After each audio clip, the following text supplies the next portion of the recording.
마태복음 25장 31절부터 46절입니다.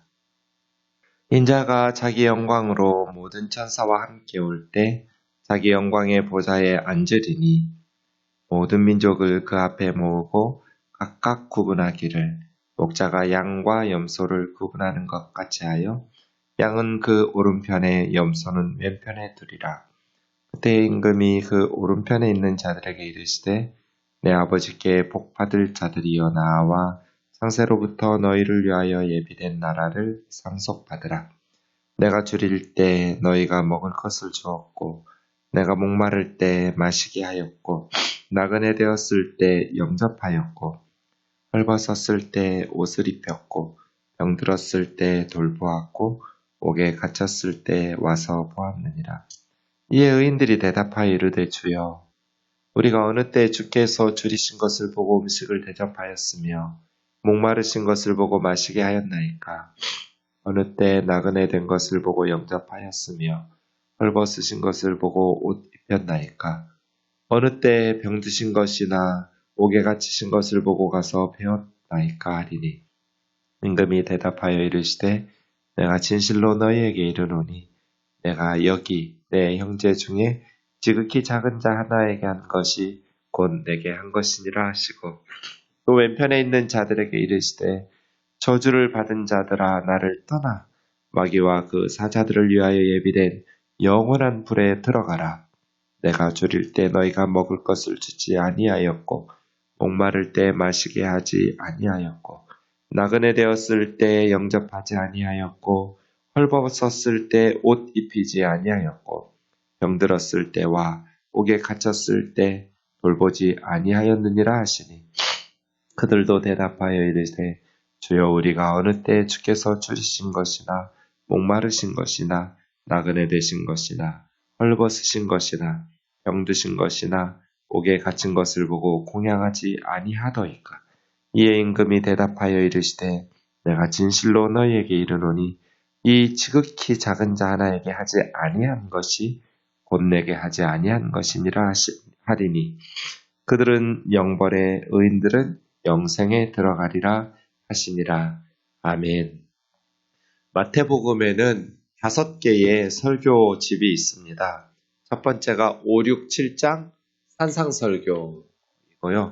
두 번째가 9장 35절에서 10장 42절까지 있는 천국의 사명에 대한 이야기들이 있었습니다. 세 번째가 13장인데 천국의 비유들에 대한 설교집이었고요. 네 번째가 18장인데 천국에서의 관계들에 대한 이야기가 있었고요. 돌이켜 어린아이와 같이 되지 아니하면 그런 비유들입니다. 마지막 5번째가 23장에서 오늘 본문까지 25장입니다. 23장에는 바리새인과 서기관들, 죽은 신앙에 대한 심판에 대한 메시지였고요. 24장, 25장에는 예루살렘의 멸망과 역사의 종말에 있을 말씀들이었습니다. 그러니까 오늘 본문은 마태복음의 마지막 설교이라고 말씀할 수 있습니다. 특히 24장, 25장에 나오는 예루살렘과 재림의 징후에 관련해서 어떻게 우리가 주님 다시 오실 것을 맞이하면서 살아야 되는지에 대한 5가지 비유 중에 마지막 비유의 말씀이겠습니다. 주님이 다시 오실 것을 기다리라고 말씀하실 때 깨어있으라는 말씀을 반복했습니다. 깨어있으라. 깨어있으라는 것은 말씀드린 것처럼 육체적으로 잠자지 말라고 잠자는 것을 죄악시하는 것은 아닙니다. 우리가 게으르게 살면 안 되겠지만 자야 될 만큼 충분한 잠을, 제가 이런 말 하니까 좀 이상한데요. 충분한 잠을 자는 것이 필요하죠. 그래야 건강하게 맡겨주신 일들을 잘 감당할 수 있기 때문에 그렇습니다. 어쨌든 깨어있으라는 것은 육신적으로 잠자지 말라는 것 아닙니다. 막 긴장하면서 살라는 것도 아닙니다. 신랑이 언제 오든지 맞이할 준비를 하고 있으라는 것이죠.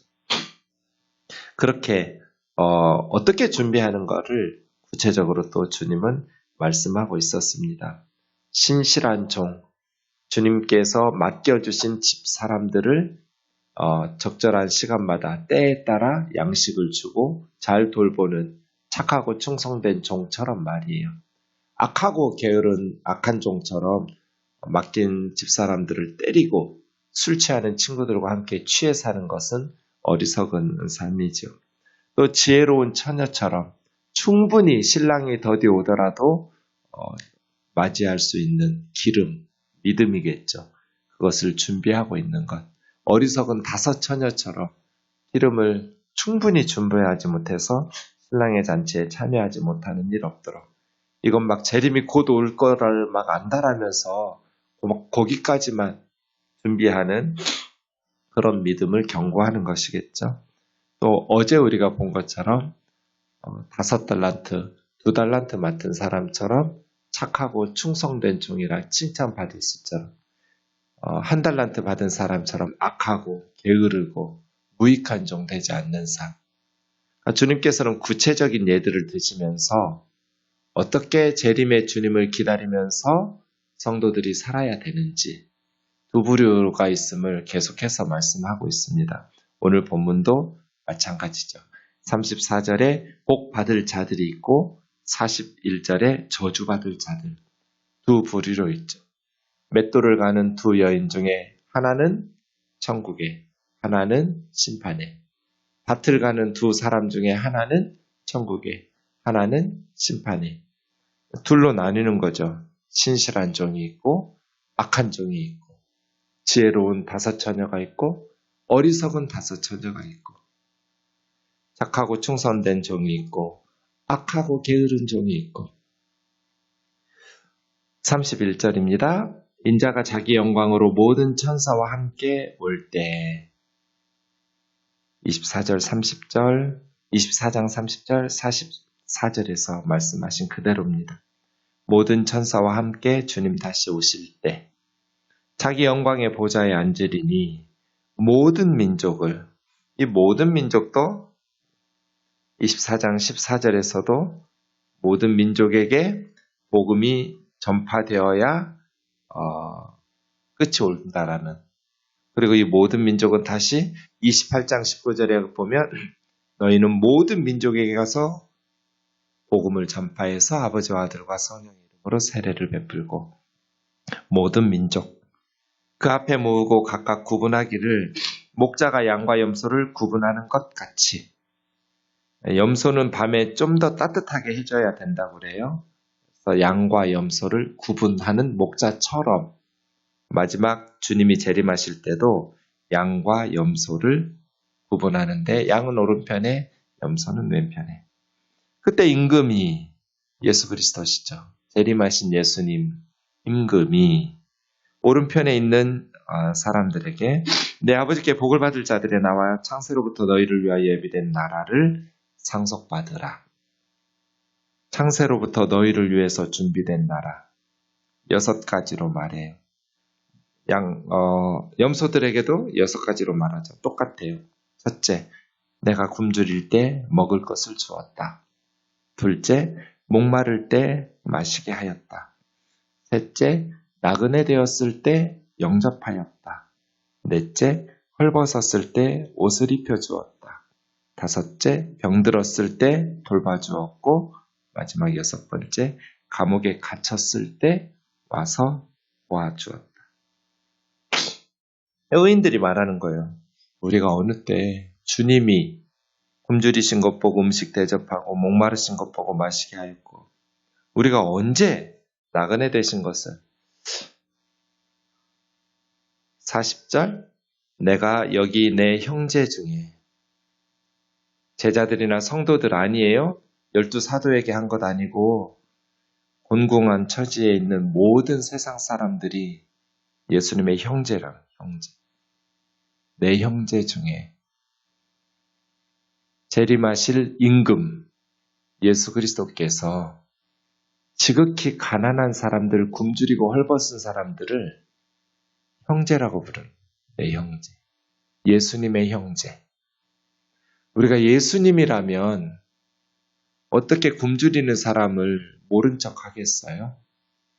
어떻게 헐벗은 사람들을 외면하겠어요? 근데 주님은 여기 내 형제, 공공한 처지에 빠진 위기에 처한 사람들에게 지극히 작은 자 하나에게 한 것이 내게 한 것이라. 이 세상 모든 사람들, 가난하든지 부유하든지 다 예수님 형제 자매라는 거예요. 내 형제다. 그 형제들 중에 지극히 작은 자들에게 한 것이 나에게 한 거야. 왼편에 있는 사람들에게 주님 똑같이 말씀하셨어요. 이하 동문 이렇게 해도 될 것 같은데 너희는 반대로 했다고. 주님은 6가지를 다 언급하셨어요. 너희는 나를 떠나 마귀와 그 사자들을 위하여 예비된 영원한 불에 들어가라. 이게 이제 요한계시록에서 말하는 둘째 불못이죠. 영벌에 처하는 마귀와 그 사자들을 위하여 예비된 영원한 불에 사람들도 들어가는 거예요. 굶주릴 때 먹을 것 주지 않았고, 목마를 때 마시게 않았고, 나그네 되었을 때 영접 안 했고, 헐벗었을 때 옷 입히지 않았고, 병들었을 때, 옥에 갇혔을 때 돌봐주지 않았다. 주님, 우리가 언제, 어느 때 주님께서 그렇게 굶주리고 목마르고 나그네 되고 헐벗고 병들고 감옥에 갇힌 것을 공양하지 아니하더이까? 임금이 대답하여 이르되 내가 진실로 너희에게 이르노니 이 지극히 작은 자 하나에게 하지 않은 것이 내게 하지 않은 것이다. 그들은 영벌에 의인들은 영생에 들어가리라. 마지막, 이게 마태복음의 결론이에요. 예수님 5편의 설교의 마지막 부분 5번째 설교집, 그 중에 마지막 설교. 이것이 재림을 준비하는 것에 대한 주님의 마지막 설교일 뿐 아니라 마태복음 전체 설교의 마지막 메시지, 그래서 결론 같아요, 저는. 결국 산상설교에서부터 이 마지막 설교까지 주님께서 우리에게 요구하신 삶은 어떠한 삶인가? 2가지가 놀랍죠. 첫 번째, 영벌과 영생 이렇게 말씀하시는데 복 받을 자들과 저주를 받을 자들 이렇게 두 부류로 말씀하시는데 심판대의 기준이 우리 생각과 달라요. 심판대의 기준, 우리 생각에는 뭐예요? 믿음이에요. 예수 그리스도를 영접했느냐? 예수 그리스도의 십자가와 부활의 복음을 믿느냐? 믿음이 있느냐 없느냐? 심판의 기준은 믿음이어야 하잖아요. 그런데 오늘 주님의 말씀은 믿음이 있느냐 없느냐, 나를 영접했냐 안 했냐가 아니라 사랑의 행위가 있었느냐 없었느냐, 이게 충격이에요. 그렇죠? 이 사람들이 두 번째 충격은 악을 행한 게 아니에요. 도둑질을 했어요. 강도짓을 했어요. 간음을 했어요. 살인을 했어요. 우리가 생각할 때 참 악하게 살았다. 지옥에 갈 만하다. 이래서 영벌에 마귀와 그 사자들을 위하여 준비된 영원한 불에 들어가는 게 아니에요. 한 달란트 맡은 사람 때도 그랬죠. 이 사람이 무슨 악한 짓을 했어요? 도둑질을 했어요. 강도짓을 했어요. 그냥 땅에다가 파묻고 주인이 준 거 그대로 한 달란트 돌려줬을 뿐 우리는 그걸 악하다고 생각하지 않죠. 우리가 생각할 때 굶주리거나 목마르거나 나그네 되거나 헐벗었거나 병들었거나 감옥에 있을 때 돌아보지 않은 것을 악한 놈들 이렇게 말하지 않죠. 그런데 주님은 마땅히 해야 될 것을 하지 않은 것, 자기 자신만을 위해서 불쌍한 사람들에 대해서 무관심하면서 사는 것을 악하다고 하신 거잖아요.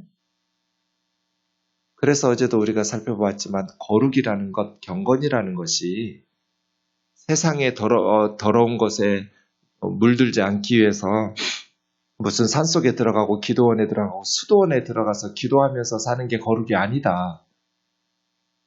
이 세상 속에서 하나님 우리에게 1달란트 주셨든지 5달란트 주셨든지 우리에게 맡겨주신 직분들을 감당하면서 사는 것이다. 주님은 믿음을 반대한 게 아니에요. 야고보서의 야고보 장로님이 행함을 이야기할 때 이 행함의 반대는 믿음이 아니에요. 야고보서를 잘 읽어보면 믿음의 반대인 행함이 아니라 가짜 믿음의 반대예요. 야고보 장로님이 질타하는 것은 믿음이 아니라 행함 없는 믿음, 가짜 믿음. 그걸 경고하고 책망하는 것이죠. 바른 믿음이 있다면, 참 믿음이 있다면 영접기도 따라하고 지 맘대로 사는 게 아니죠. 예수 그리스도를 영접했다면 주님께 합당하게 살아가는 삶이 따라와야죠. 날 위해서 십자가에서 죽으신 예수님에게 합당하게. 나를 위해서 십자가에 예수님이 죽으셨는데 내가 어떻게 내 맘대로 살아요. 그것을 믿는다고 그 주님을 영접하고 십자가의 예수님을 주님이라고 고백하는데 우리가 어떻게 그 주께 합당하게 행하여 주님을 기쁘시게 하면서 살지 않겠어요? 그래서예요. 오늘 이 마지막 5번째 설교는 믿음을 공격하고 무시하는 게 아니에요. 거짓 없는 믿음에 대해서 이야기하는 것이죠. 참 믿음에 대해서 이야기하는 것이죠. 참된 믿음은 굶주리는 사람, 목마른 사람, 헐벗는 사람, 병든 사람, 나그네 된 사람, 감옥에 갇힌 사람들을 돌아보는 것이죠. 행함 없는 믿음은 죽은 믿음이죠. 여기서 주님께서 저도 받은 자들이라고 말한 사람들이 특별히 무슨 악을 행한 사람들이 아니다. 그런데 주님은 악하다고 말했다. 이것이 세상 법과 성경의 법의 차이점이에요. 세상의 법은 불쌍한 사람들에 대해서 무관심한 것을 죄라고 안 해요. 악한 행동을 한 걸 죄라고 하지. 그런데 우리 주님은 그것도 죄지만 마땅히 해야 될 것을 하지 않은 것도 죄라고 그래요. 믿음으로 살지 않은 것, 사랑으로 살지 않은 것. 그래서예요. 믿음이 좋아지면 남은 인생은 예수님 위해서 살고 싶어지죠. 믿음이 좋아질수록 세상에 별 미련이 없어요. 주님 기쁘시게 하면서 살고 싶어져요. 값지게 살고 싶어져요. 그때 잘 가르쳐야 돼요. 왜냐하면 주님 위해서 살고 싶은데 어떻게 해야 주님을 위해서 사느냐는 거예요. 그때 많은 그리스도인들이 교회에서 봉사 열심히 하고 주의 종인 목회자들에게 하는 걸 주님에게 하듯 가르치고 산단 말이에요. 예수님 뭐라고 말씀하셨어요? 내 형제들 중에 세상의 모든 사람들은 주님의 형제 자매예요. 지극히 작은 자에게 한 것이 나에게 한 거라고. 목사한테 한 것이 나에게 한 것이 아니고 교회에다가 한 것이 나에게 한 것이 아니고 지극히 작은 자에게 한 것이 나에게 한 것이라고. 제가 시간 있을 때마다 말해요. 목회자들에게. 내가 영업 비밀을 가르쳐 줄까? 이 바닥의 영업 비밀. 왜냐하면 제가 그거 생각한 것이 전에 있던 양재동의 그 건물주 사장님 때문이에요. 맨날 저보면 목사님 사업 잘 되세요? 이렇게 인사하니까 제가 사장인 줄 알아요. 예수님 믿는 건물주가 아니에요. 예수님 안 믿으니까 당연히 담임 목사가 사장인 줄 알죠. 맨날 인사를 사업 잘 되세요? 그래요. 거기다 대고 제가 목사는 사업 사장이 아닙니다. 이렇게 뭐 설명할 수도 없고 네, 덕분에 잘 돼요. 어느 날 제 사무실에서 그 말씀 그분 생각하다가 내가 사업하고 있구나. 유통업. 복음 유통업. 나는 복음 유통업자구나. 복음 유통업이 잘 되려면 어떻게 해야 될까? 제품이 좋아야죠. 이 동네 장사인데. 제품이 뭘까? 여기서 대답을 잘 하셔야 돼요. 우리 생동교회가 잘 되려면, 복음 유통업을 잘 하려면 제품이 좋아야 하잖아요. 제품이 뭐예요? 그럼 꼭 성도님들이 목사님 설교라고 그래요. 틀렸어요. 왜 틀린 줄 아세요? 교회 안 다니는 사람들은 제 설교를 듣지 않아요. 복음 유통업이 잘 되려면 안 믿는 동네 사람들이 교회로 나오는 게 복음 유통업이 잘 되는 건데, 안 믿는 사람들은 제 설교를 한 번도 들은 적이 없어요. 그러면 메이드 인 생동, 이 생동에서 만들어내는 제품이 뭐예요? 이 제품들이 좋아야 복음 유통업이 잘 될 텐데. 여러분이, 우리 교회 다니는 성도들이 우리 교회의 제품이에요. 메이드 인 처치란 말이에요. 여러분이 세상에서 착하게 살면 복음 유통업이 성공할 거고, 저와 여러분이 세상에서 못된 짓 하면서 살면 복음 유통업은 망하겠죠. 그럼 우리가 세상에서 바르게 산다는 건 뭐예요? 오는 이 말씀. 너희 중 지극히 작은 자를 예수님 대하듯이. 그게 예수님이에요.